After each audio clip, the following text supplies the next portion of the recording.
Now is the time. A time you'll look back on. A time you adopt as inspiration. You will recollect this time, this moment, right now. Motivate yourself towards success. Overcome. Take over. The time is now.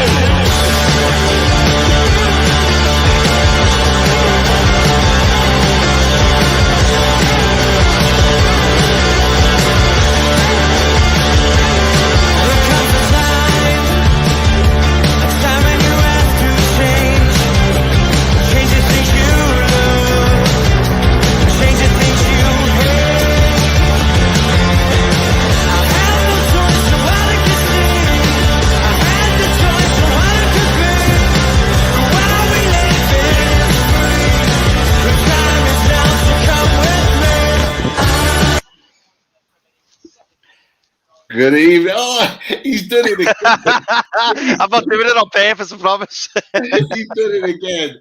So everyone in the chat, everyone watching, as we went to the intros, it was only me and the other Chris Hall right next to me. You know what's weird? When I looked at the private chat, I was like, "That's me." What? Proper confused me, Nick. Proper confused me. Well, do you know what? It's called check your messages, mate. That you wouldn't actually be like lost in the call, mate. Oh, shut up. All right. Yeah, it's all right. It's all right. Oh, mate, you rang me and everything. What was it? Well, we read your messages. I'm not going to freaking tell you live on air, man. Well, look. Let's for anyone that didn't watch the show last night with Chris yeah. I get it now. I get it. So, I mistakenly referred to Richie as Chris. I didn't mean it. I apologize. I was referring to Chris Waff in the chat because we just spoke before we went live, and now Richie's gone one step further and now put himself as Chris Hall. So it is what it is. But look, let's get down to it. Talk of the Toon, guys. Welcome to Loaded HQ, the new and improved brand new show, Talk of the Toon, where we're going to talk all things Newcastle United, all the key points, all the main talking points around Newcastle United over the last week or so. And look, you know, there's no better person to talk everything Newcastle United, the Newcastle world's own Jordan Cronin. He's back. He's better than ever. Let's get him in, the main man.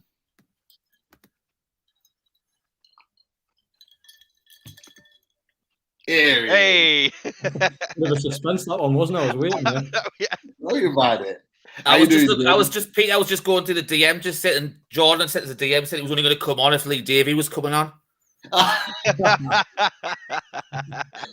You know what this feels like? It's been putting on the transfer show all over again.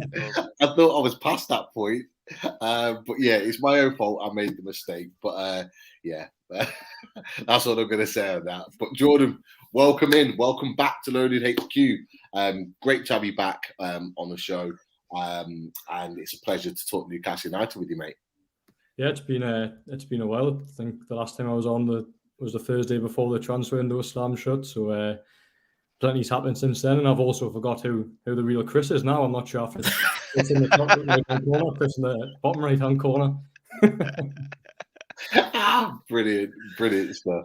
I don't think I'm going to live that down, certainly for the next week or so. I've got to be honest. But look, we'll get straight into it because, boys, there's a lot to talk about. Let's be honest. And guys in the chat, lots of the regulars, the lads and lasses in the chat, welcome tonight. As we put out on the tweet, get your questions in for Jordan. We'll be working the star button. We'll be coming back to those questions as your show comes on. So get your questions in, anything and all things Newcastle United. But look, Jordan, I want to start with the fantastic win on Saturday away at Brentford to, 4 wins out of 5, marching up the table, 14th in the league. It's just, we were talking on off air before we went live, and we were saying, you know what, it's just so nice to talk about all things positive with regards to Newcastle United. But the one thing I wanted to ask you about the Brentford win was what was the most impressive thing for you being there at the ground about that win? What kind of stood out for you within the game? Yeah, it's a good question. I'm not sure. When I got to the ground, there was almost just an air of confidence that Newcastle would go and win. I know it's easy to say now that they actually did go and win, but when I arrived, it was the first time in a long time where I actually felt like Newcastle were going to win a football match, and that's just because confidence is flowing. For the first time in a long time, there's a very good feel-good factor around the football club. Fans again are looking forward to matches. Under Mike Ashley for 14 years, that was very rarely a thing. Now it's every week. We've got Brighton on Saturday. Everyone now is already looking forward to Brighton on Saturday, and hopefully, obviously, extending that unbeaten run. So, it's just the feeling of what following a team, feeling and knowing that you're gonna win. But the performance as a whole, I thought, was outstanding. It would have been very easy. I know Brentford went down to 10 men, and people think, yeah, Newcastle are going to win this. Now, it's not always easy playing against 10 men, but Eddie Howe spotted a weakness in Brentford's defence, and that was the left-hand side where Ryan Fraser was.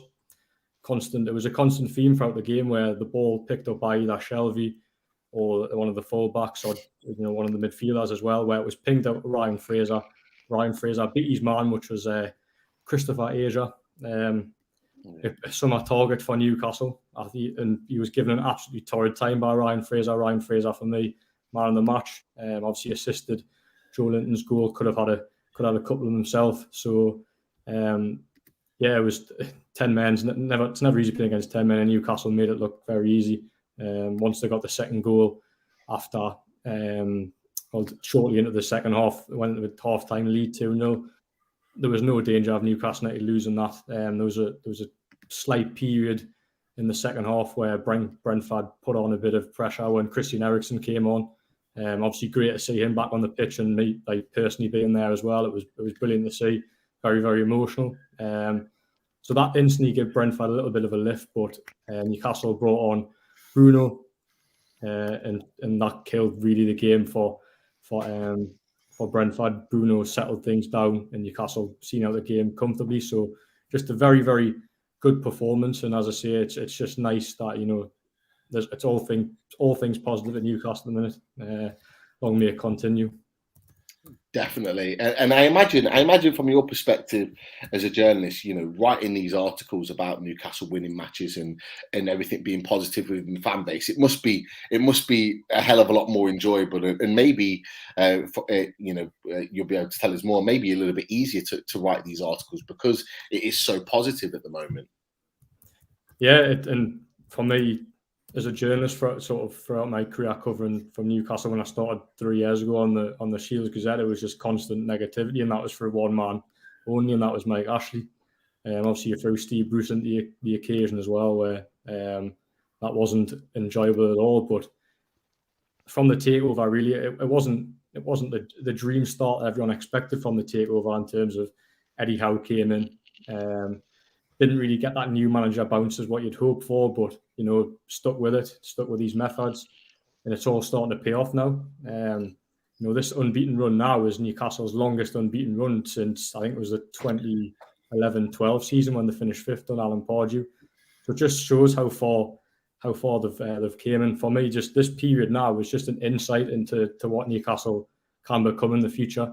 Fans are absolutely delighted that the winning games down the bottom of the table. Can you imagine when the winning games, for trophies and competing at the top of the table as well? So at the minute, yeah, it's just a massive feel-good factor around the football club. And I say it as a supporter myself, I'm absolutely over the moon. And as I say, hopefully it continues. Definitely. And you've talked about, how the fans are getting behind the club and supporting the club. It's already becoming a nightmare to get tickets. I mean, for that Brentford game in particular, I think it was around the 140 points. The tickets got sold out. It was very, very similar for Leeds. The demand for tickets is becoming crazy now. I was talking to someone the other day. I can't remember who I was talking to, but I was saying that I remember the day that we got taken over in October. Me and my mate who lives up in Newcastle, Low at the time, he messaged me and he said, we're getting season tickets. And I was like, I'm in an R, and I was thinking, oh, price is whatever. And he went, we're getting them. I said, fine, let's do it. He went online. It was just completely locked out. Now there's a waiting list. You know, it's not, and it's going to be the same. I remember I had a season ticket in the early 2000s. I had to wait 10 years for that.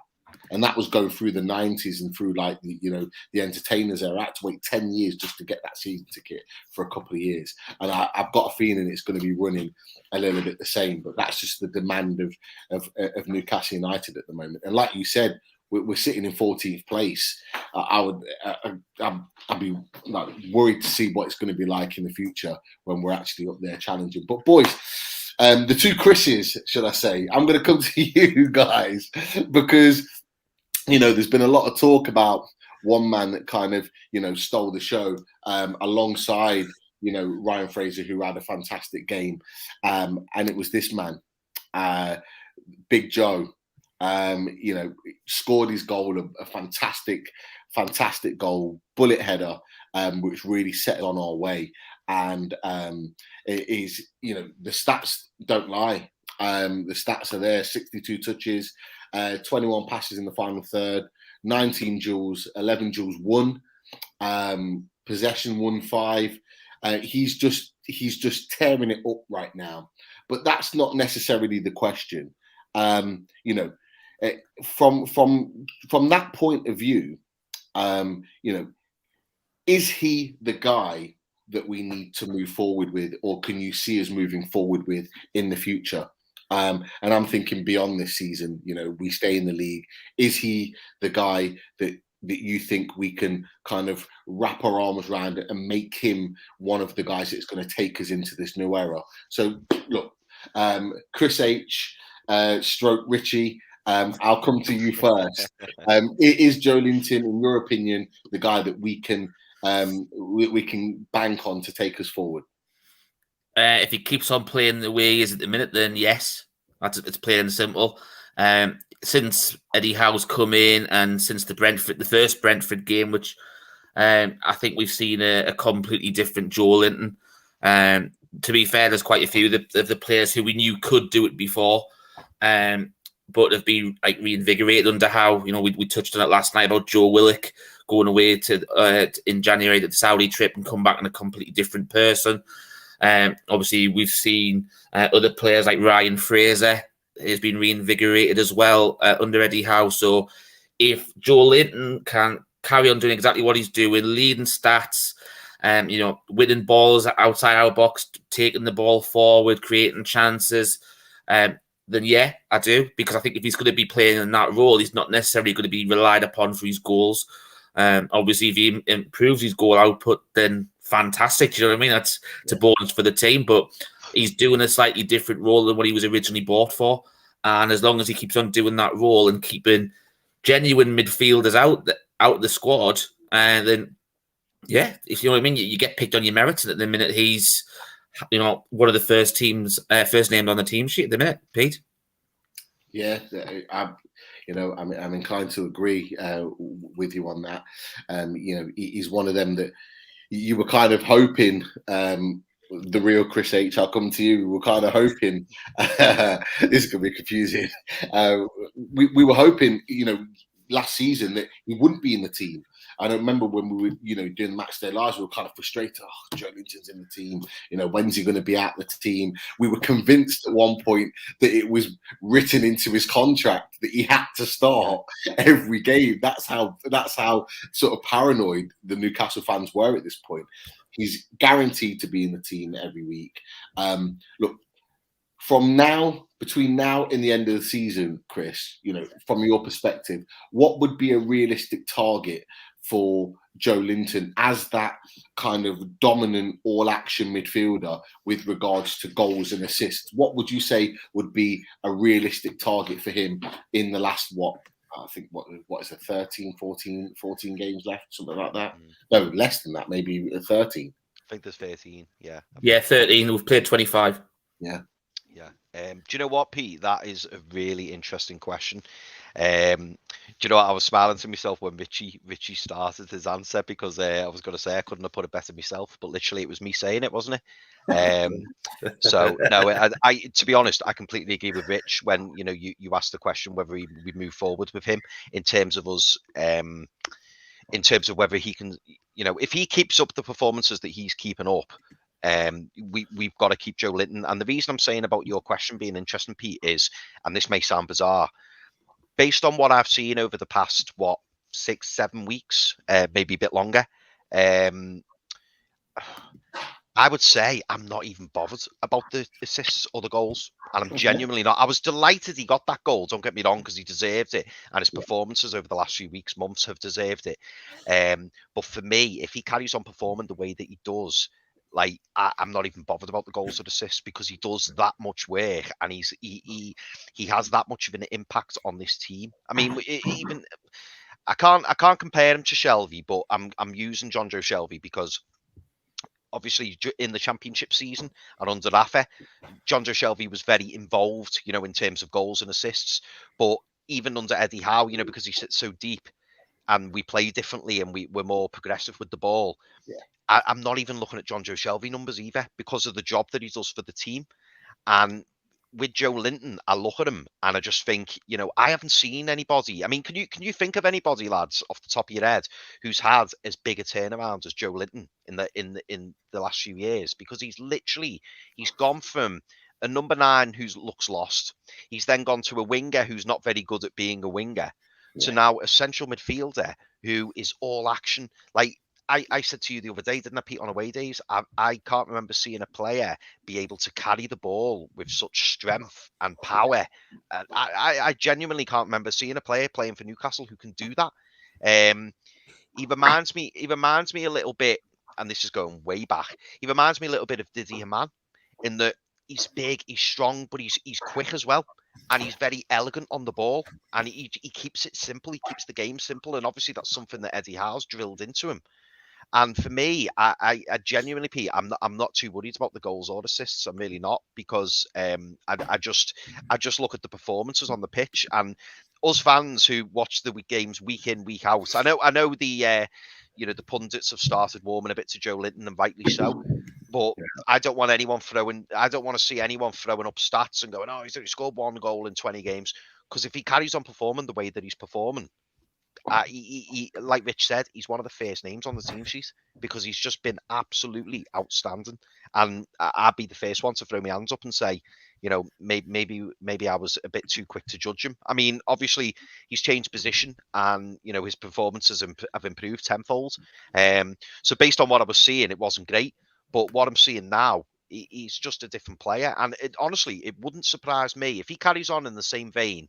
It wouldn't surprise me whether it be the summer or January, whether other clubs start sniffing around him, because that's how much of an impact he's made, and that's how much he's standing out. I mean, at that Brentford game, just gone, I didn't watch the game, as you know, and I wasn't at the match, but the highlight, even the small highlights I saw, he just stands out, doesn't he? He just looks fantastic. So for me going forward, Joelinton all day, and I'm not too worried about the stats. As long as I see performances like that week in, week out, I've got no problem with that.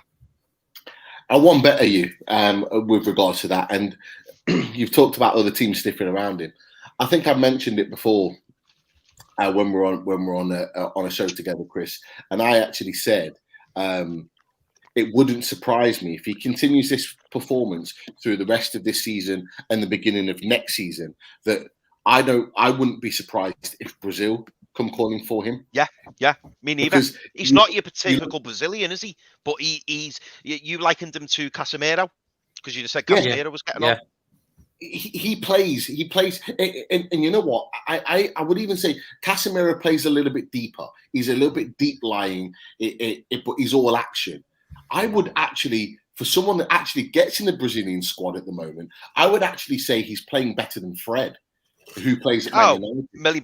Million percent. He gets into the Bridginian squad and he plays a number of games. And I'm thinking to myself, hold on a second, we've got Joelinton that's playing the way he's playing right now, dominating midfielders. You made a great point, Chris, when you were talking about the game how he travels with the ball. I've watched that game back, the 90 minutes, a few times now, and there are times in that game where Joelinton gets the ball and travels with it, and their midfield don't want to know. They can't get it off him. They can't get it off him, Chris. But they don't even want to get near him because they don't want to know. They don't want the fight. And they know if they want to get into a battle with Joelinton, Joelinton's coming out with the ball. It's as simple as that. So there's a lot that's coming from off the back of Joelinton's performances, and I wouldn't be surprised if Brazil come calling, especially with the likes of Bruno Guimarães playing there, who's a regular in the Brazil squad. He's going to be putting the word out to the Brazilian coaching staff and the manager to say, this guy's a top player. Every single person, that's come across Joelinton is talking about him in such a great way.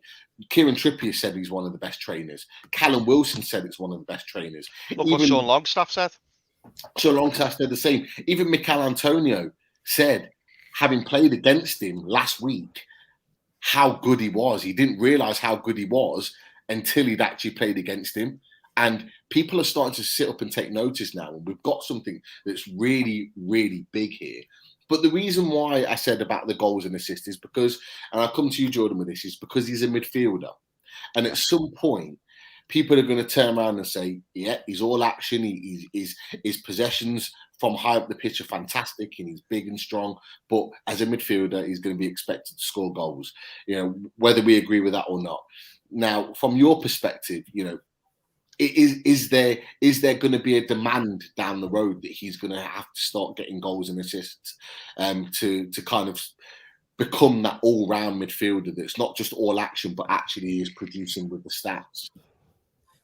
No, I'm not sure he'll have to be honest, maybe this season, because at the moment that their top goal scorer, Callum Wilson's out, and the demands on sort of Chris Wood to go and score goals. Chris Wood hasn't found the net yet.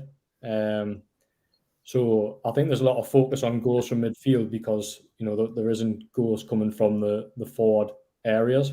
But if Newcastle are to stay in the Premier League, and in 6 months' time Newcastle will go out and sign a goal scorer, they'll go out and sign a couple of forwards, and that's how you look towards your goals.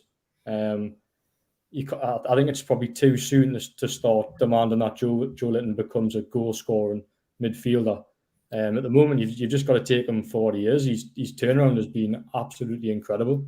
Chris said it there. I can't think of a player in Newcastle history, and people might be able to, in the chat, might be able to correct us, but I can't think of a player in Newcastle history, and maybe even sort of recent Premier League history, have a turnaround that Joelinton's had.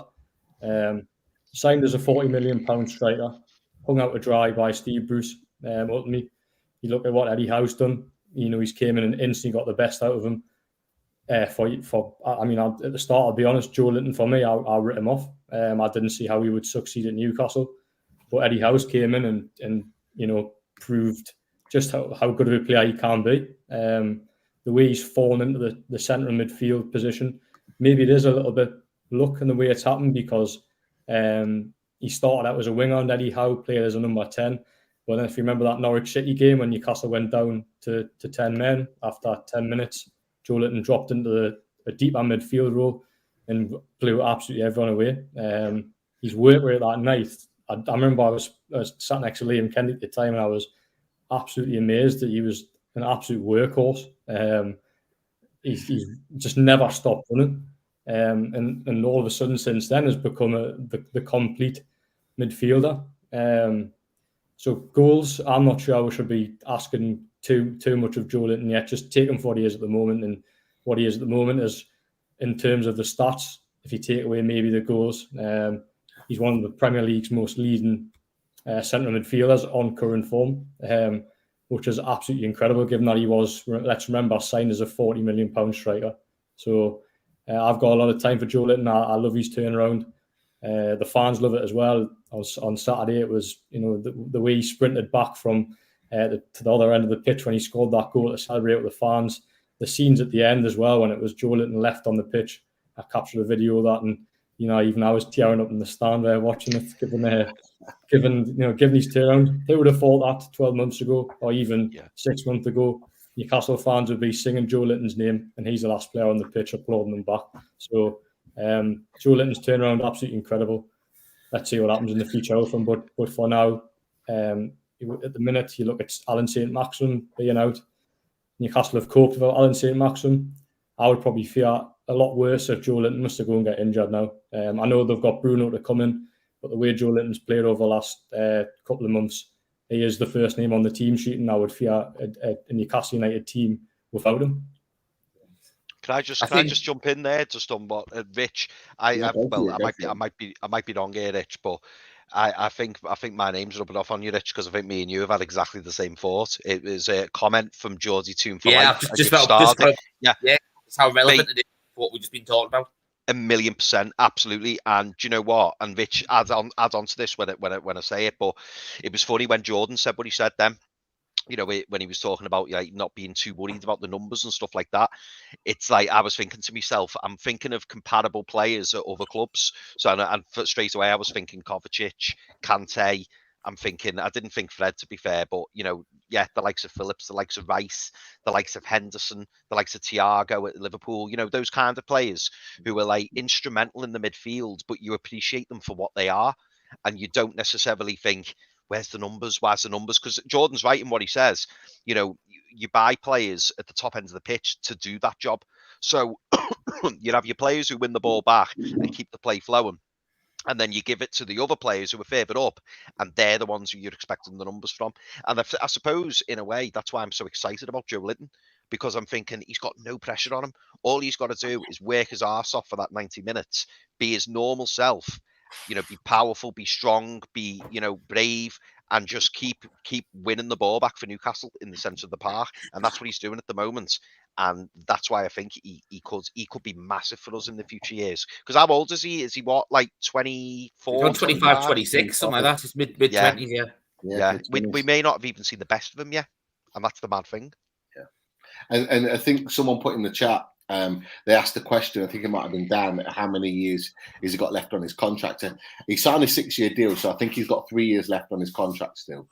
So, at the end of next season, and they've got 2 years to go, that's normally the magic time to start renewing contracts. So that will give us an idea and an identification of where Joelinton's going to go next with regards to his career. But it's a really interesting conversation, and you guys made some fantastic points about that.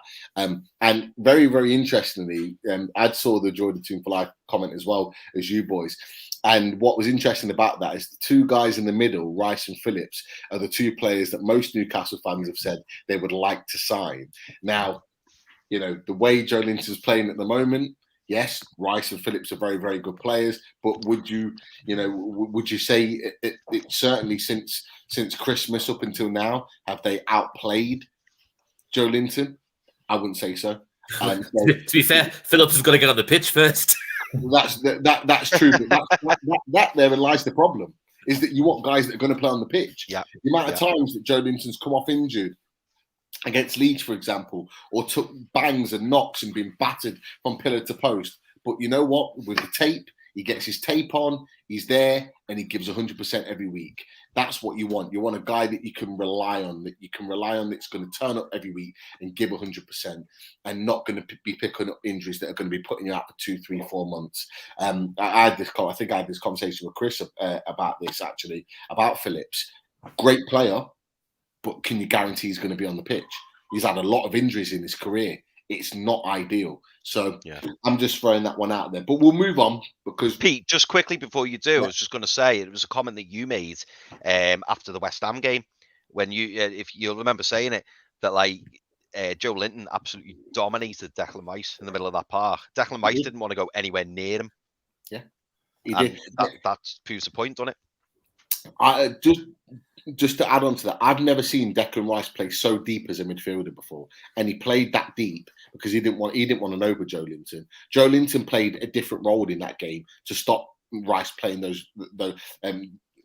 commanding balls going forward or driving forward. He stopped him playing, and Rice looked like he was scared, like he didn't want to play his normal game because of Joelinton.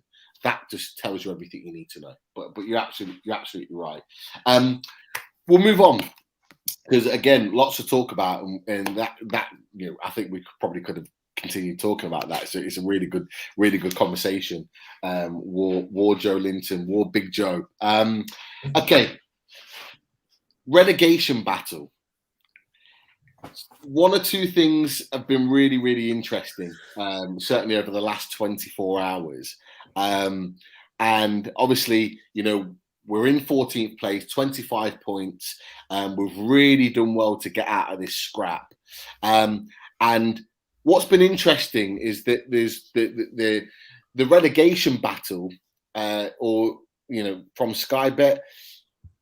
There's one team that's missing from that's been in that topic of conversation all season. Can anyone guess which team that is? I thought it was very, very interesting from Sky Bet that they've now made it a 6-horse race without Newcastle United in it. But what was even more interesting, which got rival fans really, really riled up, is the Premier League did the same. So the Premier League put it out earlier on this morning, and I thought that was really interesting. And in the comments, the Premier League, our rivals in that relegation battle, did not like the fact that we were in that battle, particularly Leeds and Everton fans. But what do you guys think? I wanted to get your opinions on this. I'll start with you, Jordan.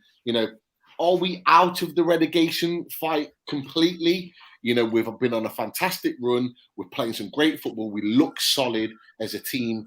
Are we out of it completely? Can we kind of breathe a sigh of relief yet, or is there still work to be done?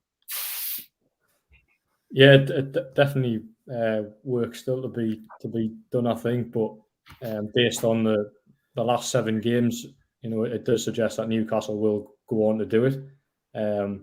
But perhaps one of the most frustrating things about this 7-game unbeaten run is they are still only 4 points outside of the relegation zone, which seems crazy given the run they've went on. But that also tells you how deep in danger they actually were before they went on this run. So they've done absolutely incredible to get where they are now. Certainly after that Watford game, said off air, I was fearing the worst when they failed to beat Watford. Just couldn't see where they were going to win a game of football. But since then, they've proven that they can go and win football matches, and I think that's the most important thing now.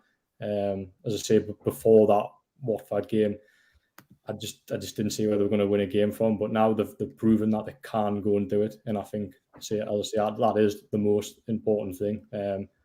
So, yeah, 4 points outside the relegation zone. It's all positive at the minute, but the league table does tell you that you're not quite out of it yet. But there's no reason why fans can't go and start looking up the table, because, to say, there's so much confidence in the team, in Eddie Howe. But as I say, the table does tell you that maybe a couple of defeats, which I still think will happen. I still think there'll be a lot of twists and turns, and I still think there might come a time when Newcastle do go on a little bit of a dodgy run where they lose a couple of matches and maybe the panic sits back in. So officially, in terms of the league table, they're not out of it. But do I personally think that they'll go and stay up now?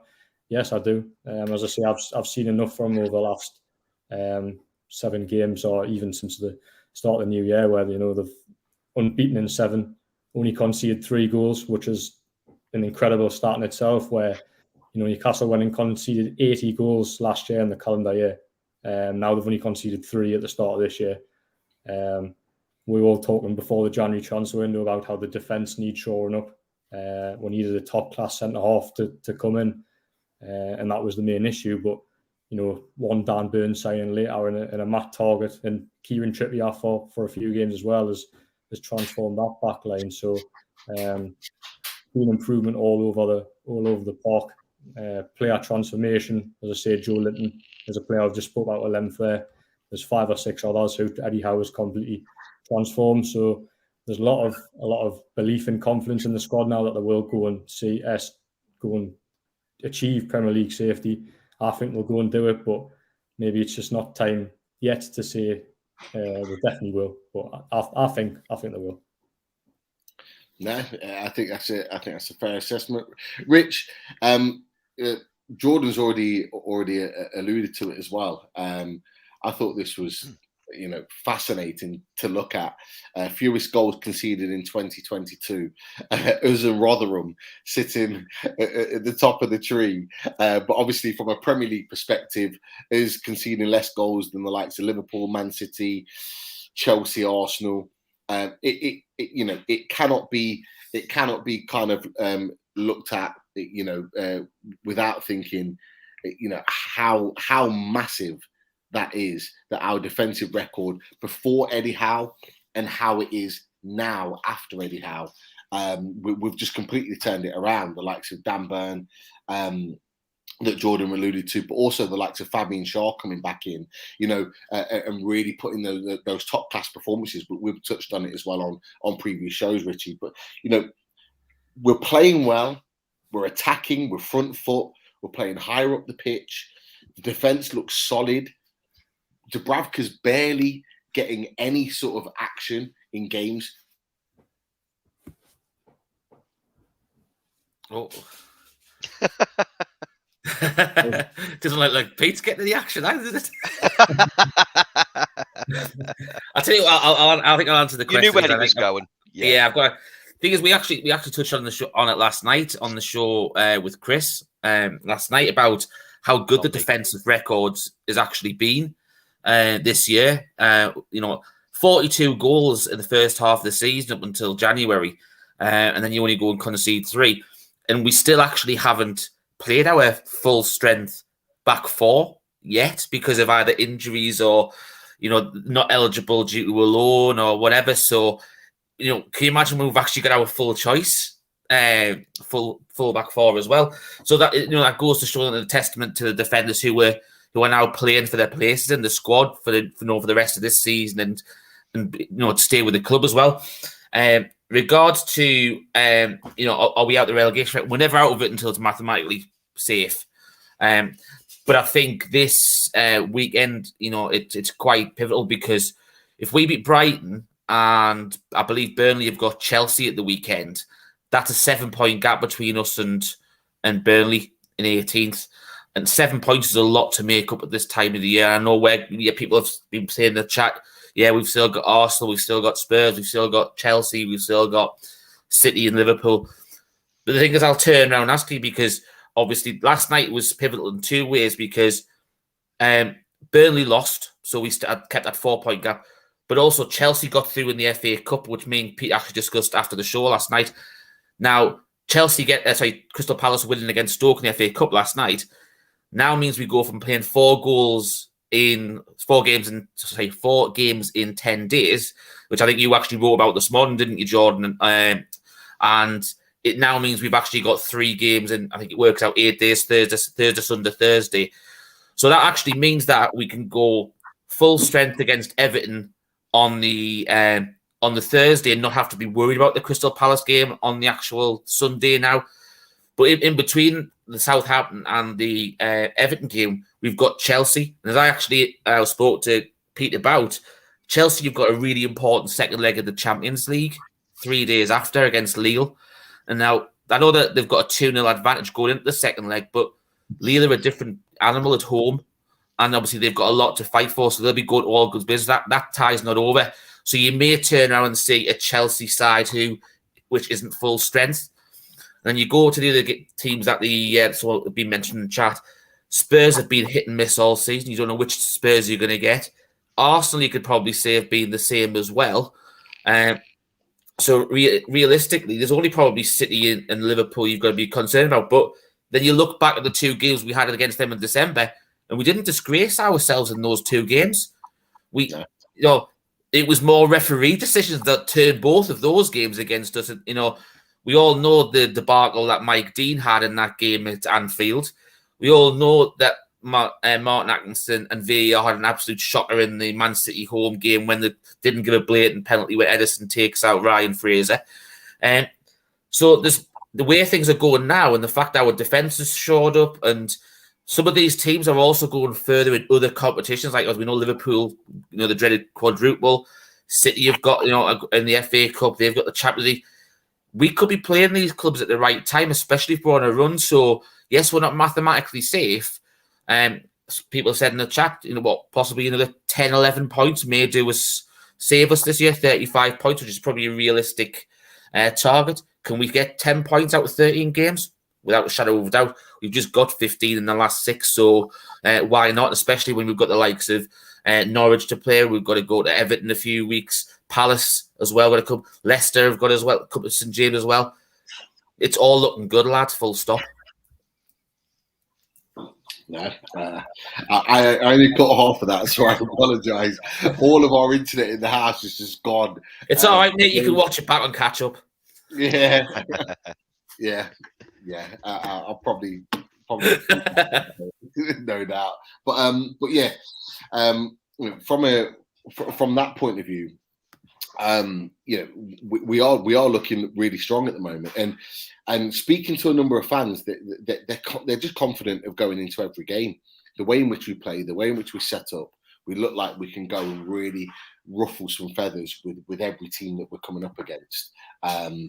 But yeah, Chris, from your point of view, do you see us having any problems, in the weeks to come? And can you see us comfortably staying up overall?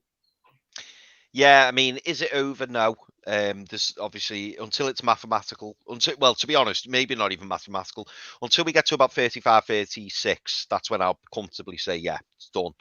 We'll stay up. So I won't count my chickens too soon. But, based on the last, 7 games unbeaten, the scary thing about us at the moment is I'm actually not fazed about whoever we play. Whenever I look at teams, I've looked at the fixtures coming up, and there's only maybe a handful out the 13 where I go, ooh, okay, that could be difficult. But all the teams who are around us, or the teams who are, slightly above us, even the likes of, your Tottenhams and your Arsenals and your Wolves, I believe, we can definitely get something from those games. Obviously, when we come to the likes of teams higher up, so the likes of Chelsea and the likes of Man City and teams like that, it will be a lot more difficult. But under Eddie Howe, we're seeing this confidence, and we're seeing a game plan for every single match. Yeah. And it's so nice, isn't it? And we were talking about it the other day, Pete, saying how sorry we felt, for West Brom fans. I know that's none of our business anymore, and we don't have to concern ourselves with Steve Bruce, but I do feel so sorry for them, because even when I was watching it, I watched a little post-match conference because I was laughing about it. The stuff we used to put up with, and the matches and the performances we used to put up with, and the poor tactical decisions and the way the team was set up and everything. And it just feels now like, we're in this new dawn, and there's just optimism. Like Jordan said at the very start of the show, every single game we're looking forward to. And I genuinely cannot wait for the Brighton game this weekend. I mean, I'm just gutted I'm not going, but I can't wait to watch it, and I can't wait to see the performance we put up. And for me, Pete, I think we're safe. The fact that the Premier League, you put pictures up before, the Premier League, aren't talking about us anymore. The pundits have quietened down about us. I think we'll have enough. I think you said the other day, was it 3 wins and 3 draws? Similar, as soon as we get 4 wins, I think it's done. I think we'll be absolutely fine. But yeah, it's just honestly, it's just. I said this to my wife before I come on. I enjoy these shows so much, because right now I cannot think of a better club in the world to support than Newcastle. It's just so exciting, and it's so just talking, I could talk about them all day, as you know, and it's just so good that we've had this turnaround in the past. It's only been nearly 5 days away, and it'll have been 6 months, I think, since we got our takeover, and it's just so exciting. And yeah, to answer your question, yeah, I think we'll stay up, but we're not safe yet. We've still got a little bit of work to do. I would agree overall with all the points that you've made. What's interesting about this weekend is obviously we've got Brighton at home. We owe them one. We haven't beat them since we've been in the Premier League, and yeah. we owe them a big result. Just like we needed to beat Brentford. We owed them from when we were all at the game when it was supposed to be Eddie Howe's first game at St James's Park. We should have won that game. We drew 3-3. We got our revenge with a comfortable, very, very good win against Brentford. We owe Brighton one big time, because they've beat us in games that really they shouldn't have, and we've underperformed against them. With the way that we're playing now, we need to go into that game full of confidence and ready to tear them up. And what's interesting is that this weekend, the teams around us, Leeds are away at Leicester, Burnley are at home to Chelsea, and Norwich and Brentford play each other. So there are games where, in and around us, there are teams that are likely to drop more points. So a win and 3 points on Saturday just propels us even further towards safety. From that's what I was saying. I think when you dropped off, Pete, I said we actually talked about it off air last night, didn't we? Because obviously after the show, we said it was a big weekend, because with Palace obviously getting through, it's now given us an extra game to focus on for the Everton game, rather than have the 4 games over 10, and now that we've got 3 over 7. But also the fact that Burnley play Chelsea and we play Brighton, and a win there puts us 7 points between us and the bottom 3, which is huge. Massive, absolutely massive. And it just, those guys have got to go in the last 12 to 13 games and not only overhaul that 7 points, but that's getting to those 7 points without us even getting anything. And the way we're playing at the moment, we're looking like we could pick up points every week. And that just means that it's going to be, in most cases, for a lot of those 6 beneath us, that it's a case of it's going to be a bit of a like mountain to climb, in my opinion. But just a real like a swerve into kind of Brighton, really, because there's one man of focus at the moment, and Jordan, you've alluded to him a little bit recently, and it started from the West Ham game, and it's our very own Allan Saint-Maximin. So you were the guy that broke the news, certainly on social media. For me, I was already halfway down to West Ham when that news broke, and I saw it on my phone on the motorway, and my heart just broke, and thought we're in for a little bit of trouble here when I read your news. But obviously, you broke the news initially to say that Allan Saint-Maximin was injured and that he was going to be missing the game, and it could be around the 2 or 3 week mark, which you're absolutely spot on with. We know that he's been training hard in Monaco at one of the top rehabilitation facilities. There's been lots of talk, obviously, about his cough and the oxygen tank, but he tweeted that he's back and he's on his way. He's on his way back to Newcastle, if he's not already back. But you also mentioned today in your tweet that in the pictures that came out from the training ground, that Allan Saint-Maximin hadn't been spotted in any of those pictures. Is there anything you can tell us from an Allan Saint-Maximin point of view? What are your thoughts with regards to Allan Saint-Maximin and a potential return to Brighton on Saturday? Yeah, the thing on Allan Saint-Maximin, he hasn't trained this week, but that's not unusual. I think that was sort of expected. I believe he returned from France on Tuesday, so getting checked out by the medics, and then I'd assume if he is in contention for the weekend, which I'm not sure about officially, he will train towards the back end of the week, which is obviously Thursday and Friday now. I personally think Allan Saint-Maximin will be involved against Brighton, but I don't think he'll start, just purely because of the form without him. It was obviously, when I broke the news, that it was sort of a meltdown on Twitter. I know Allan Saint-Maximin out, oh my God, what we're going to do without him. But, give Newcastle United credit, they have dealt without him. Got a very, very good point at West Ham. Yes, could have been all 3, but would you have taken a point before kickoff, going to a team challenging the top 4? Yes, you would. So that's a good point. And then Brentford at the weekend as well. Possibly the 10 men of Brentford did help, but Newcastle did go and see out that game comfortably. And quite interestingly as well, Ryan Fraser played on the left wing in that game. came out afterwards and said that, you know, that left wing is his favourite position. So does that almost add competition to Allan Saint-Maximin now? Knowing Eddie Howe, the personality is, as key as Allan Saint-Maximin is, there's no guarantees over his place in the start 11. You know, we've seen it with Jamal Lascelles, for example. Jamal Lascelles dropped out with illness. Dan Burn came in, obviously grasped his opportunity, and Lascelles is still sitting on the bench now. There's other examples as well. So, you know, we all love Allan Saint-Maximin. We all know how key Allan Saint-Maximin is to Newcastle United, but I don't think he'll be back in the start 11 for Brighton on Saturday if he is involved. And no, that's fine. I agree with that decision. Jacob Murphy, for all his critics, has done okay in his place, but Ryan Fraser's the main man at the minute, isn't he? Just I see his Brentford performance was, I wrote afterwards, just simply close to unplayable.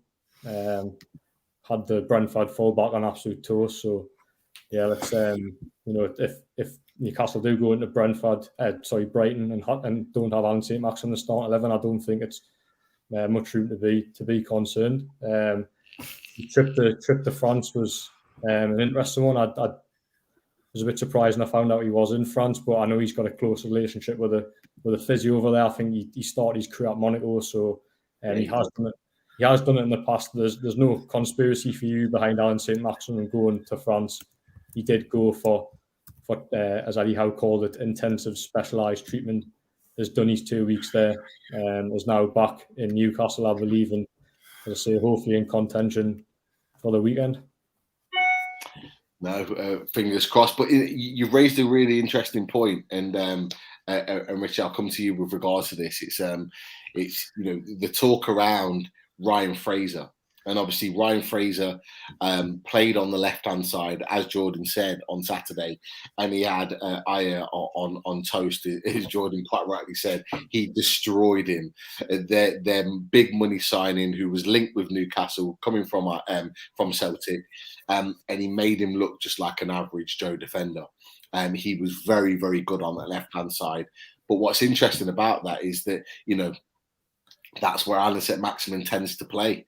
So what do we do when Allan Saint-Maximin comes back in the team? So from a coaching point of view, from your opinion, you know, would you, when Allan Saint-Maximin does come back in the team, would you bring him back on the left, or would you persist with Ryan Fraser, who's been outstanding recently, you know, playing right or left, but in particular on Saturday? You know, what would you do in that situation with regards to those two players? Do you know what? I think it's as Eddie Howe's already alluded to, it's nice to have selection dilemmas, and I think that, you know, we know Murphy's no ASM, but yeah, you know, hats off to him. He's done well in the last 2 games, and he deserves to keep his place. However, I think we all know that that ASM is our talisman. And he's our maverick. He's capable of creating anything out of nothing. Do you know what I mean? So it's one of those where I think you have to play your best players if they're available. And we know that Fraser is just as good on the right as he is on the left. You know, when we knew ASM was missing, we both discussed during the game, after the game, and before the Brentford game about Fraser should have probably played on the left against West Ham. We would have put him on the left for Brentford, and sure enough, Eddie Howe put him on the left because he's 2-footed.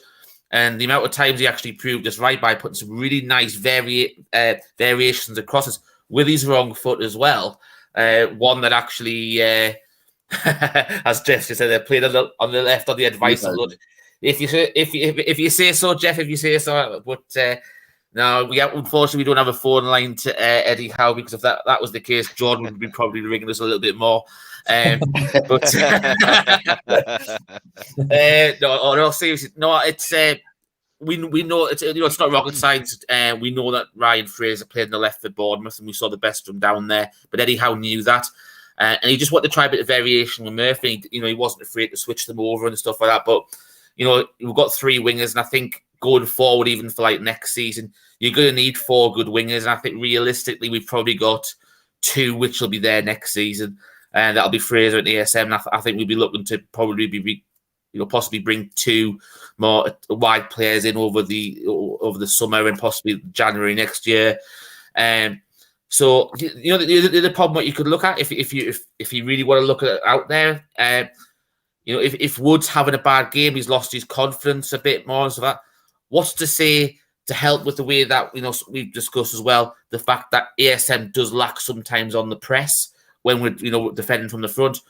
You've also got that option to play ASM through the middle, and then you could have a balanced wide set of Murphy and Fraser who will press from the front. They'll also help your full backs out as well. So you've got other options as well. You don't just literally have to have ASM come in to replace Murphy. You could look at the tactical game plan, whoever you're lining up against, and you might think, do you know what, ASM might be better through the middle rather than, you know what I mean? So there's options there. Options, and that's great. No, it's a great point. And look, Chris, I'll come to you with that, is that, we do have options there. But what I've noticed, and I don't know if you've noticed as well, is that certainly more recently, particularly with the way that we've been playing, that Eddie Howe doesn't seem to want to deviate from his set formation and the way in which we're playing. Do you, from your perspective, in your opinion, do you change things to allow Allan Saint-Maximin to come back in the team, knowing that potentially it could affect the positioning of Joelinton, Joe Willock, and other members of the team like Ryan Fraser? Would you be willing to make those changes in order to bring him back into the team?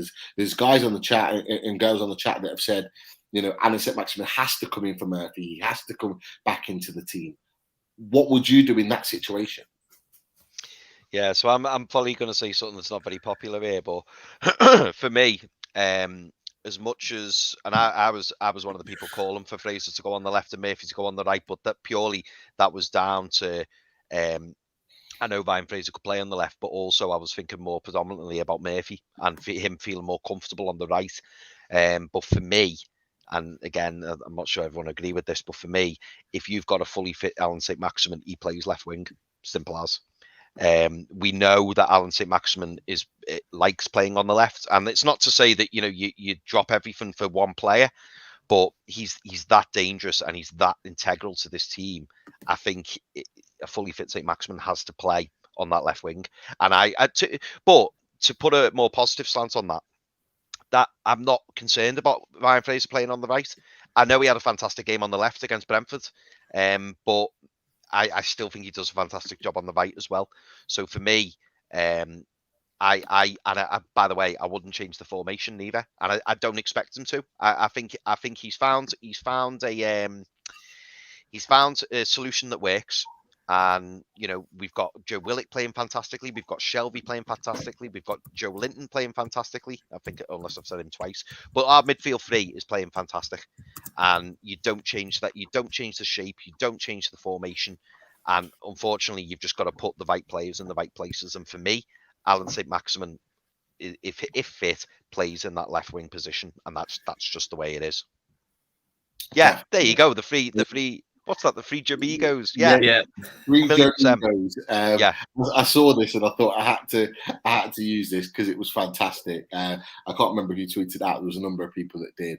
But the 3 Jamigos, do we really kind of separate those guys? The 3 of them at the moment are playing so well. They're even keeping Bruno Guimarães out the team. And I know, Jordan, you touched on this as well with regards to your article with regards to Bruno Guimarães. He certainly sent a message in the Brentford game to Eddie Howe to say, play me. And he was very, very good. But, it's a case of, do we dismantle that team? Do we change things that could affect the balance of the team? A team that's playing so well at the moment. From your opinion and from the article that you wrote, what do we do on the back of that? Yeah, so just firstly on Bruno's performance against Brentford, certainly came in and made an impact for me. Say the Christian Eriksen substitution for Brentford sort of swung the game in their favour, but Bruno just came in and completely calmed it down, regained control for Newcastle, showed a great range of passing, really, really comfortable in possession. The way the way he passed the ball, he just looked like a class player. And you can see why, he's so highly rated and so highly thought of around Europe, and why there was a big song and dance about why, how Newcastle has acquired him. But with all that said, the three Joes there, for me, people might disagree, but for me at the minute, they are simply undroppable. You can't drop any of them. They've all had a big impact on the side. We talk about the defence, and the defence showing itself up the last few games. But for me, the midfield have been absolutely integral to Newcastle's turnaround this year. It's crazy, I think, because the likes of John Joe Shelby under Steve Bruce had became really sort of deeply unpopular.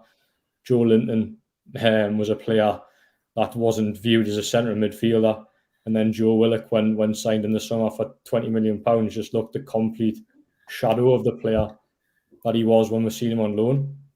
But that goes back to Eddie Howe and Eddie Howe's ways of transforming players. So the midfield form, the form of the midfield three, is a lot down to Eddie Howe as much as the three lads in there. But yeah, I just find it hard to bring Bruno in, and I wouldn't think I'd be saying that if you had when he signed on deadline day, or the day before deadline day. Sorry, I was one of the people calling for him to start against Everton. But now I find it really difficult to start him against Brighton. But what I would say on that is Bruno's time will come where he will play a part in a massive part in Newcastle staying up and in the future. And I think you'll probably see that over the next few weeks.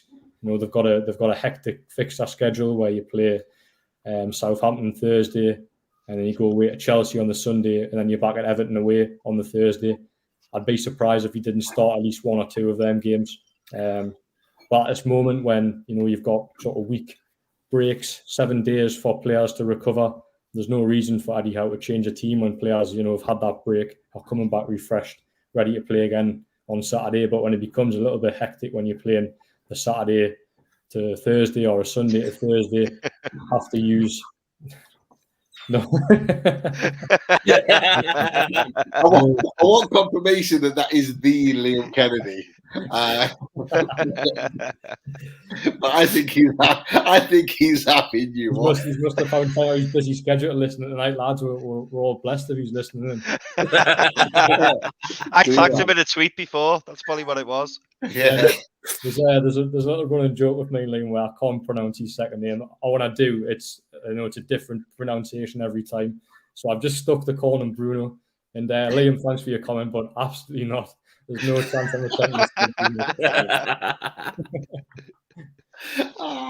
love it, absolutely love it. But you know what, Jordan, you're absolutely right, and he's going to get football. The one thing I think we've all said, the Loaded Boys, is that when he gets his chance, I think they're going to struggle to keep him out of the team. I think this is what Eddie Howe has been talking about, and he's been saying, look, I'm not worried about Bruno Guimarães. He's going to come in, he's going to play football at Newcastle, and I think once he starts, he's going to get in. That's for sure. Martin is on one in the chat tonight. I've got to be honest. Him and Terry Davidson have had some interesting points with regards to ASM. Actually, Terry's mentioned that he feels he shouldn't walk straight back into the team. Bring him on from the bench if needed, and Martin and Mart agreed with that. So there's a lot of interesting takes from Newcastle fans just within the chat, and lots of very different opinions.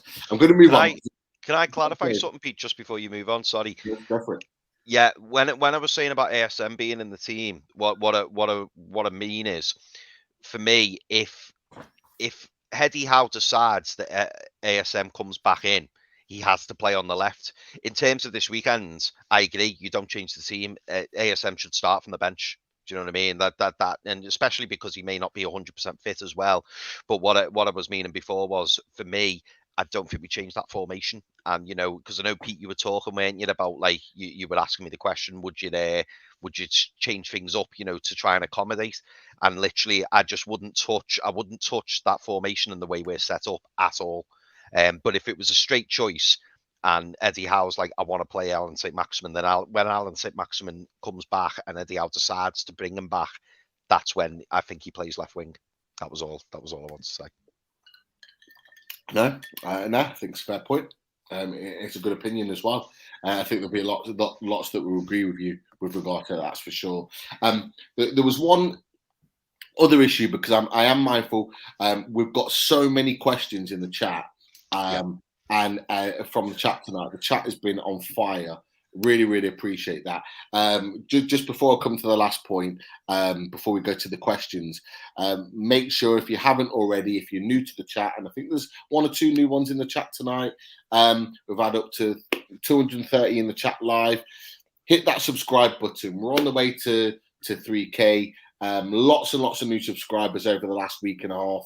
Welcome to the Loaded family. If you've not clicked subscribe, click that button and join us. And if you're not a member, and we've had a few members join tonight, this is where you need to be to join the Loaded family. So click that join button.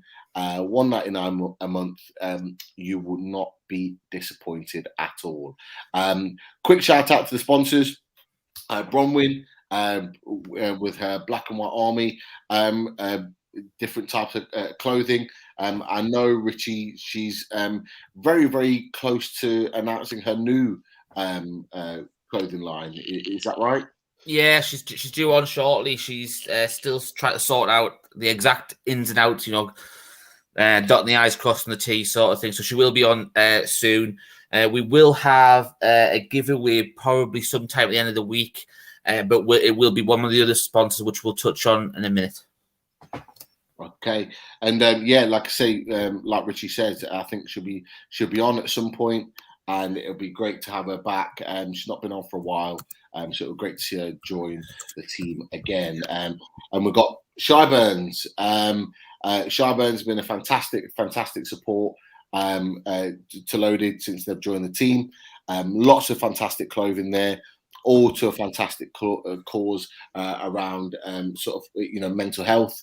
And I know obviously Richie and Martin in particular have been a massive advocates of that and huge support. So please keep supporting. Look at the clothing range, and we'll be there to support.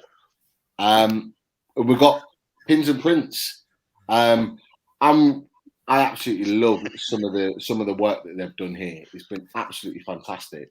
In particular, the Kieran Trippier one, with his famous goal against Everton that made us all fall in love with him. You've also got Papi Cisse, that fantastic goal against Chelsea. One of my favourites is this one here. But in particular, one of the ones that I would like to be done in particular for myself, and I might have to speak to them about this, if they could do something similar with this. One of my favourite players, Laurent Robert, if they could turn this into a print, that would be absolutely spot on. So I added that picture on tonight. I've got to say, Pete, I'll have a word because I was actually speaking to him today about what we were discussing about on Mag.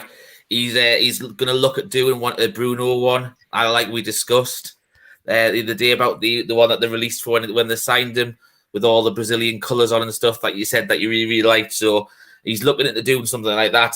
He has actually showed us a couple of other designs which I think look really nice, but he hasn't put them on the website yet, but they are really, really nice. And we did actually send a tweet out today because they did actually do something for Brentford fans. They actually, I don't know whether anyone saw it online today, but we did send a tweet out. They did actually send out a special edition Christian Eriksen one to commemorate him being back on the pitch against Brentford. Obviously, in the tweet we tagged obviously Brentford, Newcastle. We also tagged in Besotted as well, so to get that message out there. So he does do. Dean does just do Newcastle, but he does other football teams as well and memorabilia as well. And it is actually Pins and Prints who have told us they have got a giveaway for us. So it's not actually a print; it's a pin. And it's a limited edition because the pins are so hard to get hold of. But what he's doing is they have like a special backing card that comes with them. And it's a limited edition. Jonas Gutierrez wheeled away a celebration with his shirt in his hand, where he scores the winner against West Ham. With the commentary behind it, could you get a more popular goal scorer?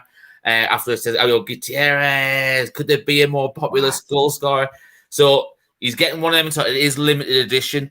He said he might be able to sneak a couple to the lads as well. So obviously I'll keep you on that. But there is one to give away to one lucky member. So as Pete mentioned, to be in with a chance of getting one of these limited edition things in the draw, you do have to be a member. So join on the there you go. Pete's got it brought up. I was just about to do it myself, but look for the loaded Mag member button. $1.99 a month. And as we said, you do get to come into all the exclusive member draws, whether it be something from Pins and Prints, whether it be something from Shy Burns or Black and White Army, or as we treated to Paul Gallant the other week, we may do the occasional loaded mag draw just from us guys as appreciation to all the amazing loyal members that we've got. And Paul was lucky enough to get a Newcastle away kit a few weeks ago. We did say it was a kit of his choice, and that's what he chose, and he was happy to receive it. So see what happens. But that giveaway will be coming towards the end of the week. Excellent. So keep an eye out on that, Loaded family. I don't know what this is all about. This Gutierrez. Pete, you'll have to get your shirt and start waving it. Yeah, I'll do it. I'll do it maybe on the Match Day Live if we do it in the future and we score. I'll do the old Gutierrez. Not right now. We'll see. Look, we'll go to the questions in the chat now at this stage. But one of the things I wanted to ask Jordan as a kind of starting point really is obviously you've been doing a little bit of digging today with regards to 9-Bar, Jordan, and you found out some interesting information about some of the things that are potentially going on there. So I didn't know what you wanted to talk about a little bit. So as it says on your article today, 9-Bar located at the Gallagher end of St James's Park, has told Newcastle United supporters it is closing for essential maintenance between March 7th and 18th. So talk to us about your investigational work. Investigation is probably a bit too extreme, but we'll take it. There's obviously a lot of talk around Shearer's Bar returning, which it will. It was confirmed by Murad Gadusi and Amanda Stavey in the piece that George Coulton and Chris Woff did with the owners on Saturday. A very, very good reading. I know you was on last night, and obviously you would have spoke at length about that, but it did confirm in there that Shearer's Bar would return, would be renamed from 9-Bar to Shearer's Bar. Rightfully so. It was controversially changed. I think it was in 2013 at the time. Create a lot of outrage among supporters. Completely, slapped down Shearer on the face. Basically, a big it wasn't very nice to him. I think it was obviously in the fallout of what happened. He came back in as manager, and unfortunately then the club ended up getting relegated, and Alan Shearer spoke out about Newcastle, negatively spoke out about Mike Ashley. So unfortunately it was removed at the time. But it will be returning. And it's just a bit of a coincidence that 9-Bar is currently undergoing essential maintenance. So I asked the question. I haven't received confirmation that it will be renamed 9-Bar during that time that it is closed between March 7th and March 18th. But it does seem, as I say, a big coincidence. So definitely want to watch. The next home game after that date is Wolves at home on April the 8th. So who knows? It might be renamed back to Shearer's Bar, which would be brilliant, just for for a historic thing as well. The fans would love to see that back up. Whether that is the case, I'm not too sure yet. But it is going to happen. It just depends if it is going to happen within that time frame. But it is a big coincidence if it doesn't happen over the next couple of weeks. it would be fantastic to have that back. It's it may to some just seem just a name, but it is iconic because it was Shearer's, and the fact that our previous owner changed the name out of spite, it'd just be a nice touch to kind of bring it back and make it Shearer's. That's for sure. But really interesting. They're going to be working on that, and it's just these little quick wins that the ownership are inputting into the club, and it just helps the fan base, just love life even more. So it's great stuff on the pitch, it's great stuff off the pitch with what they're doing. And they're working really, really hard to make these things happen. And obviously, we touched on a number of things yesterday on the show with Chris Waugh, where we did kind of dissect a lot of what's happened with regards to the fantastic interview that the Athletic did with Amanda and Mirdad. And if you haven't checked it out, please check it out on our YouTube videos. It was a fantastic show. Lots of information to digest on there, and it's definitely well worth a watch. But Richie, what questions have we got from the guys? Let's work through a few questions. Jordan, we've got a little bit of time to work through a few questions for yourself. Yeah, of course, yeah. Yeah, I'll try. I can say it's about 1 hour 50, so I'll try to keep the last 15 minutes. We'll try and get through as many as we can. First one, it's one for actually us, but we did put it in the chat, but just in case anybody else wanted to know, because we have had quite a lot of people ask, they wanted to know what the new song was to the intro we had at the start. It's by a band called The Raws, and it's called The Time Is Now. So you can get them on Spotify. If you also want a link, if you go through our past tweets as well, you can actually find a link to it on there as well. So it's The Raws, The Time Is Now. For anyone who was interested, obviously Tom mentioned it in the chat at the very early start tonight. But the first question I wanted to bring up was from Mike Willoughby. And he says, Jordan, were you surprised by the apparent galvanising effect that the trip to Saudi Arabia had a few weeks ago? Yeah, I was, yeah. Because it ties in with the turnaround that Newcastle have had. They had that win at Leeds, which set them on the way to a really positive trip. But to follow that up with the games that they have, obviously 6 unbeaten after that, seven in total. It just shows that Eddie Howe knows best. He was very, very keen to get a summer breakaway, get the new signings involved at the time.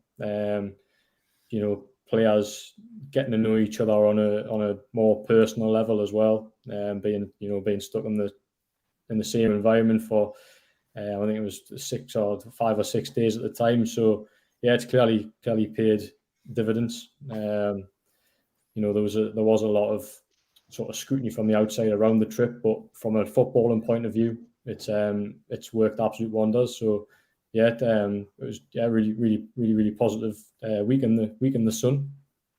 Yeah, I think we touched on at the start of the show that with about Joe Willock went over as one player and came back as another one. That was mentioned, I think, in the show last night when we talked with Chris as well. So I think it was a very very galvanising trip as well. Gary Milliken has asked Jordan, how many players who play against Brighton will be in the starting lineup for the first game of next season? Ooh, good question. I'm now trying. That's what we could probably. I'll ask all three, but we'll start with Jordan first. Good question. I'm now frantically searching for my mind the start 11 that is going to start on Saturday. So let's go through it. I don't know. It might be easy just to turn around and think, who do you think from the current squad will be there next season? Yeah. I'll do it from the team that I think will start on Saturday. So I think you'll keep it unchanged. So Martin Dubravka, I'm not sure. I love Martin Dubravka, but I think there is a desire to potentially sign another goalkeeper. Newcastle were linked with a few in January.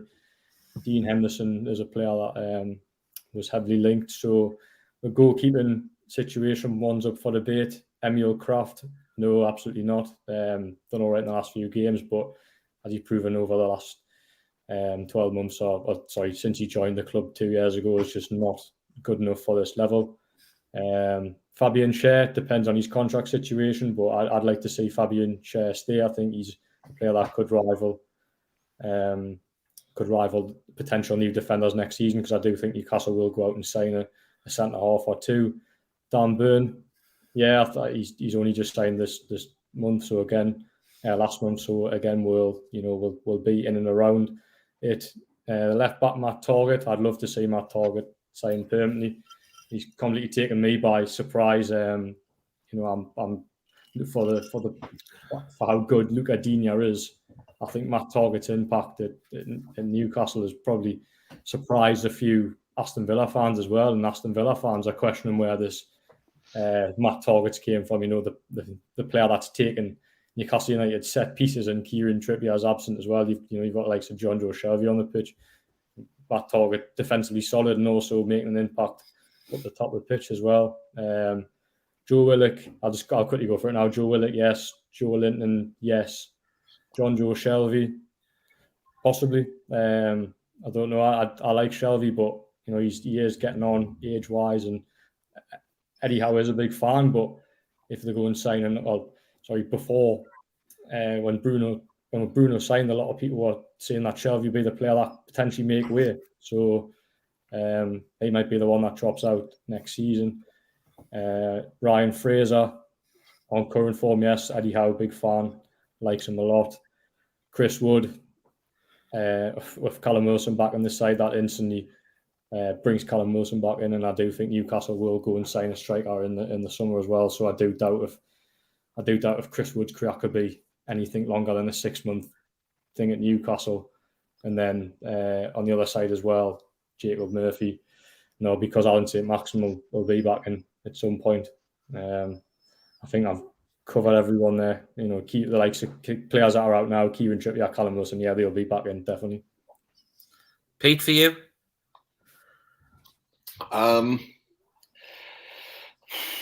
Next season, I find it hard saying this, but I do think we'll get a goalkeeper in the summer. I think Jordan's right. I'll tell you what, while you touch on that, because we briefly touched on it last night, didn't we? Jordy did 2-5, another question I was going to bring it after, but we might as well cover it now, is Henderson, Pope, Ria, all good keepers who would know, so you choose knowing how one's a keeper who is good with his feet. So on any of those three, that you look as the keeper as well. Obviously, Chris, you can think of this one as well. I remember we touched about Al Black last night when we were on the show last night, because obviously Kieran Trippier has been raving about him, but obviously there's one for you as well to cover as well, Pete. Great question, Jordy Toon for life. Absolutely brilliant question. 3 very, very good keepers. I mean, if you're Chris Woff and you go for Oblak, you kind of obliterated all 3 of them, which is the goalkeeper he wanted from Atletico Madrid, which is interesting that Kieran Trippier talked about him very highly. And if Kieran Trippier can get someone like that, of that caliber, into Newcastle, boy, that would be a great signing. But from those 3 players, from those 3 goalkeepers, Ray is better at his feet, with his feet. Pope and Henderson are both good, shot stoppers. Pope, proved that last night against Leicester. He made 2 or 3 fantastic saves to keep them in the game, even though they lost 2-0. It could have been a lot worse. But for me, overall, Henderson's the better keeper out of them all. I think he's a fantastic keeper. I think he's really, for me, I think he's England's number 1. I think he's better than Jordan Pickford. Not that that's hard, but I think he's a terrific goalkeeper at a really good age that needs to be at a team that he can grow with, that he can grow and develop in. I think he's still got levels. He's still got gears to go in, Dean Henderson. And I think he'd be a great goalkeeper to bring in.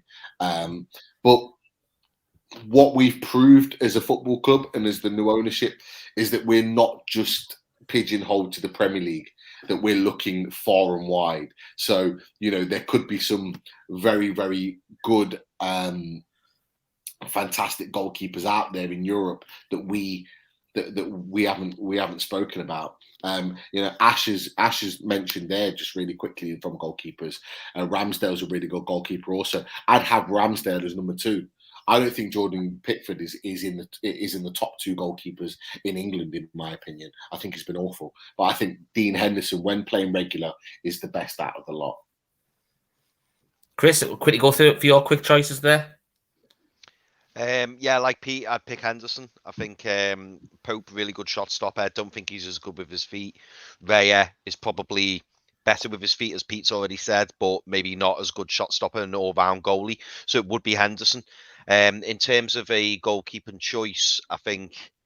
Yeah, I think for the goalkeeping choice, I think we're looking across Europe. And let's not forget, in the January transfer window, the main thing, and Jordan alluded to it at the start of the show, the main thing was to try and get players in that we needed now. Like the likes of Chris Wood. He weakens he weakens a relegation rival, and he knows the Premier League. In the summer, I don't think we see transfers like that. I think it's going to be, we're going to scour Europe and make sure that we find the right player. It wouldn't surprise me if they brought in a keeper. You could name 100, couldn't you? But it wouldn't surprise me if they brought in a really promising goalkeeper who has already done it domestically. Maybe plays for one of the top teams in his league, if you like. Off the top of my head, I'm struggling really to think of a goalie. I mean, I just what Pete said. I'm just thinking of Oblak now. That's all I'm thinking about. I mean, he would be the pinnacle, wouldn't he? He would be a fantastic signing. I mean, to answer your other question, Mitch, as well, really quickly. When I obviously I was listening to Jordan, I was listening to Pete. He touched on it very briefly, but I think of the current squad. I definitely think we will bring in a new goalkeeper. I think, as we all spoke about, I really want to see Matty Target there. I really want to keep hold of Fabian Schär. Totally agree with Jordan. I think Fabian Schär's got plenty more to give. And again, when you look at his options, which he could have in the summer, I still think our option's pretty attractive. Eddie Howe's clearly a big fan of him. I definitely think he'll have a new partner next to him in Sven Botman. I think Sven Botman's going to come in at left centre back, especially after the quote from Sven Botman when the deal fell through, and the fact that Amanda Staveley again quoted him when she done that interview with the Athletic. I think he's firmly in our sights. Kieran Trippier will be right back. So where are we? We've got, I'm hoping, Matt Target, Fabian Schär, Kieran Trippier, Joelinton, 100% if he carries on the way he is. Joe Willock, I'm not so sure on. I'd probably be more sure on Shelby starting. I think Joe Willock will be in the squad, but I'm not necessarily sure he'll start. Because I think as good as he's been, there is some fantastic box-to-box midfielders out there, and it wouldn't surprise me if we went for somebody like that. Saint-Maximin will start, and then I think Fraser and Wilson and Wood, I don't see them in the starting 11 next season. So I think you're probably looking at around 6. And I think if we bring in 4 or 5 new players, the world's our oyster next season. Right, quick one. I'll ask you, I'll alternate who answers the question on this one. So, Jordan, Chris wants to know, do you think that Hayden's career is now finished with NUFC after the performances of John Joe and J7? And obviously, we also assume that Bruno will be a guaranteed starter next season. Great question. Yeah, I don't think we'll see Isaac Hayden in a black and white shirt again unless it's a pre-season friendly. I don't see how he's going to play next season. The reason why he was left out of the squad was because he was injured with a knee injury, but I think had he been fit anyway, I think he might have been one of the ones that Eddie Howe would have looked at to remove him out of the squad. So I don't see how he's got a future. As I mentioned there, Bruno's in now. You've got 3 midfielders at the minute performing very, very well. So I just fail to see how Isaac Hayden fits back in. I like Isaac Hayden as a player, as a person, being a great servant to Newcastle, but in terms of a Premier League midfielder, probably isn't the greatest. He's very limited in what he can do as a tough tackler, but you look at some of the best midfielders in the division, and you look at the midfielders Newcastle currently have. Is he better than them? Probably not. He's good for. He would have been good for when you go into a Chelsea or a Manchester City, maybe sitting deep in front of the back 4, but you'd like to think in the next few seasons Newcastle will go to grounds like that and take the games to teams like that. So I just don't see how Isaac Hayden fits in the future. But as I say, I really like the player and I really like the person. Okay, right. This one for Pete. From Tom Dixon, one of the regulars, and he's asked, Newcastle are desperate for a striker in the next window. Do you think we will go in for back in for Ekatike again, or do you think we'll look elsewhere? These questions, man. These are good questions tonight. This is why I wanted the question section, because look, our loaded chat come up with some fantastic questions, and we don't always get a chance to go through them all. But look, to answer your question, Tom, thank you as always. Do I think we'll go back for Ekatike? I don't believe we will. I just don't. I think there was a number of players, and we talked about it on the Fully Loaded Transfer Show week in, week out. There was a number of players that were only bidded for and chased for that window alone. I don't think personally, now that we've got Chris Wood, Callum Wilson will be back fit. I think Jordan and Chris and Richie have alluded to the fact that we are going to look for another striker in the summer. I think we'll get one striker, but that one striker will be the big signing. I know who you're going to say because you said it last night as well. Richie knows who I want because I think he wants the same. Look, if we could get someone like Darwin Núñez in from Benfica on a big money deal, big young striker, knows where the goal is. He's a terrific striker. That would be a great deal. And if we couldn't get that deal done, I would look at the likes of Zapata and have a look at him. But there are other strikers out there, and I'm like I said, I'm not pigeonholing our search to what we had in the January transfer window, because with the summer, players weren't available in the January transfer window that would be available in the summer. So it opens it up to a lot more options. But look, if I'm looking at what we've already gone for, Darwin Núñez for sure, Zapata definitely. There are other strikers out there. Luka Jovic wasn't even talked about. He's barely getting a game at Real Madrid. He's a guy that really needs a team to kind of be wrap himself around and be built around. And I think Luka Jovic would score a ton of goals in the Premier League. So there are players out there that we can get hold of. One, we can afford them. Two, the law of the project. And three, it looks like at this moment in time, and I think it will continue, that the only way is up for Newcastle United. And players around Europe, not just in the Premier League, are going to want to be a part of that. Yeah, agree. Chris, quick one for you here. We've got 13 games left of the season, okay? How many of those 13 games will we get Wilson, Trippier, ASM, and Bruno on this pitch at the same time? Great question. Yeah, I was going to say, I'm glad you put it up on screen. So Wilson, Trippier, ASM, and Bruno. Will we get one? I think Bruno will be in the team.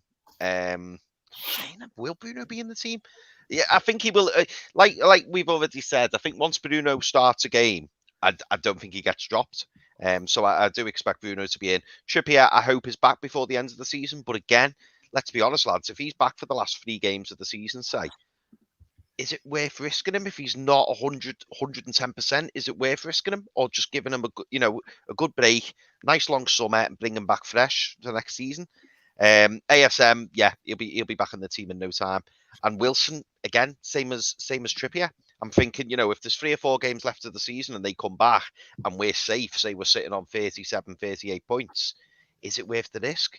You might see them come up. You might see all 4 with a couple coming on as sub maybe, but yeah, it's a good question, but I doubt all 4 will start. Very much doubt.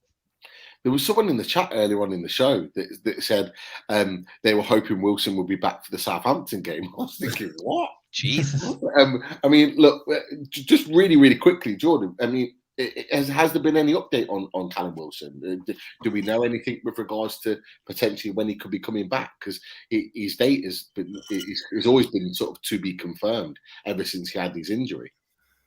Yeah, so I think when they got the diagnosis in January, Eddie Howe speculated that it was 6 weeks.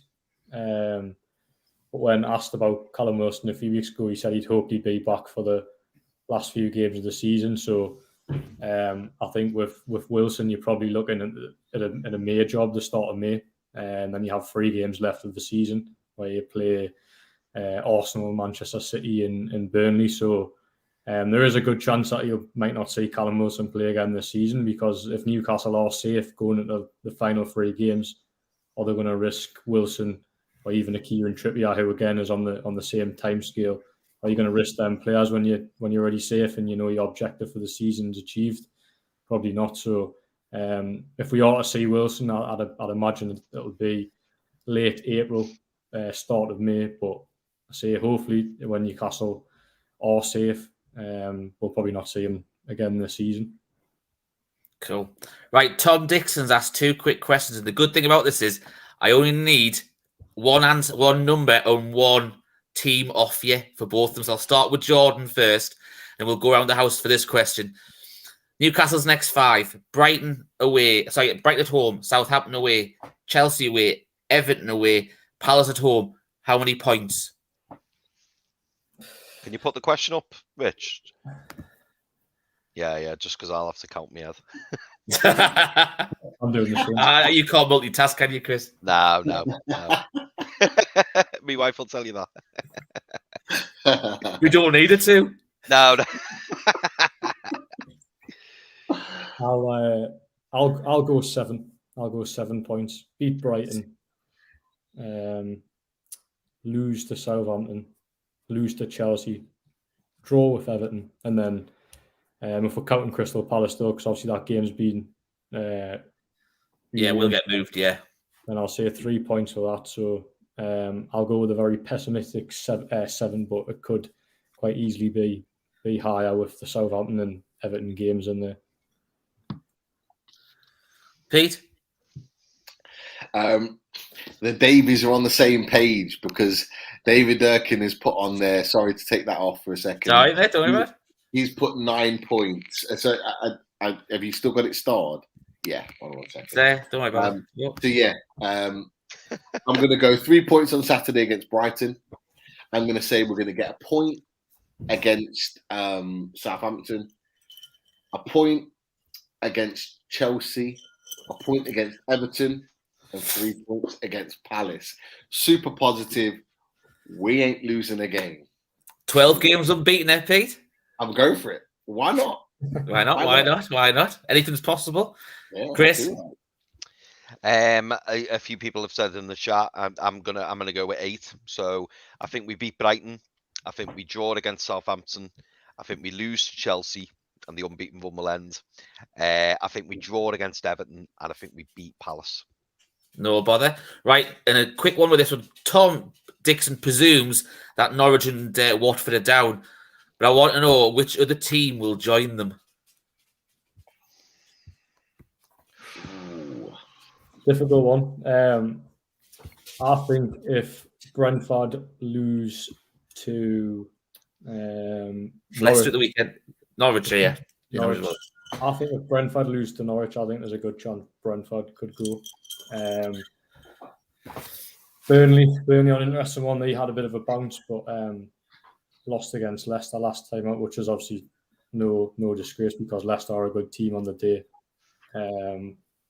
But it just depends how Burnley reacts. So I'm leaning towards Brentford. I think Leeds under Bielsa are probably only heading one way, but depending on how their new manager bounce hits, which I think they'll do enough to stay up. So yeah, I'm going to go with Brentford, because they're on a really downward spiral at the moment. Pete? You know what? I'm going to go Leeds.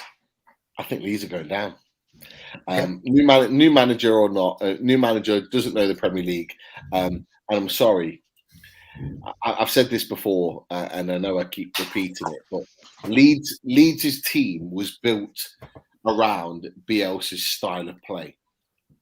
Those players, apart from the likes of Wilson, Harrison, and maybe one other, Rafinha, other than those 3, I don't think any of those other Leeds players get into any other Premier League side.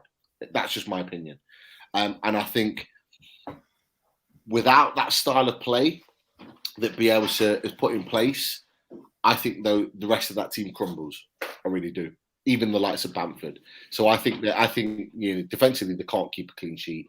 I think they're going to concede a shed load of goals. They're already on the way to get the worst goals conceded record in the Premier League history. They're well on the way to doing that. In fact, they're actually quite close. I think Leeds will be the one to go. Chris, quick one for you. Who goes down with them? Do you know what? I was initially going to say Leeds, like Pete, but I'm going to stick with my initial prediction because I've got the gut feeling, and I think they've already had the bounce. I think it'll be Burnley. Right, no problem. Kenzie just wants to send a little message to Jordan and says it's Guimarães. Yes, Kenzie, appreciate it. Well, in one, I went straight out the other. Cheers.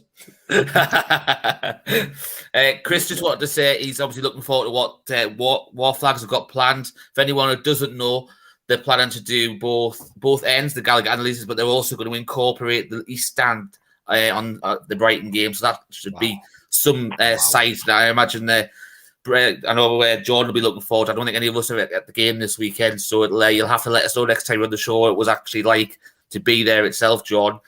And I have to ask this one because obviously Martin's not been on, but he's been in the chat all night. And he just basically wanted to say, because we know how much he loves Loaded, full stop. We just want to know, you missed being on the shows, Jordan? I did, but I didn't think I was getting asked back after a dreadful January performance. So, what? No, never. Not at all. Not at all. No, it's good to be back. I really enjoyed it tonight. And as I say, it's nice to be positive for a change because, the January transfer window was a positive time, but it was almost a lot of me also shutting down transfer rumours as well, which isn't fun because you want every transfer rumour to be right. But no, it's good to be back on tonight, lads. I appreciate asking us back on. And as I say, it's just good that it's nice to be talking positively about Newcastle United for a change. Obviously, the first time we're doing that in a very, very long time. There you go, Pete. That's everything from that was relevant that we've got time to get through. So, no, and massive thanks to everyone in the chat. We really appreciate everyone in the chat with your questions, which is why we always leave a section for that. And look, Talk of the Toon will be back. In the weeks to come. Jordan, I'm sure we'll have a chat, and when we can get you on, it'll be fantastic to come on and talk more NUFC content, that's for sure. But look, we'll end it there. It's been a fantastic show, guys. The first Talk of the Toon, first of many to come. Massive thanks to Jordan for your time. Really appreciate it. And obviously, if you're not if you're not following Jordan on social media, on Twitter, please give him a follow. Jordan, just before we go, where can we find you? Yeah, so I work for a title called Newcastle World. Only launched last summer, but a lot of progression's been made on the site. Work alongside Liam Kennedy, who's a friend of the show as well. When he and in the comment section night as well. So. He's me and him are, and with news reporter Toby Bryant as well. And we've also got a video producer as well called Imogen Holland. So we're a small team, but we're making big strides. Just trying to get a really positive outlook on Newcastle as a city and Newcastle as a football club. So if you can, check out my Twitter handle at Jordan_, and also check out NewcastleWorld.com, and please just read and interact with the stuff I write and the stuff Liam writes and everything that is written on Newcastle World, because your support obviously means a lot, and it helps our progression as a site. I think one good thing to shout out is that both John and Liam are great lads, and the fact that Liam's his boss and he can come onto a podcast and hang his employee out to dry, it's just great crack. You know what I mean? It's good to be part of, and he knows we're all taking the bit banner and stuff with them, but there you go. Definitely, both of you are definitely part of the Lodi family, that's for sure.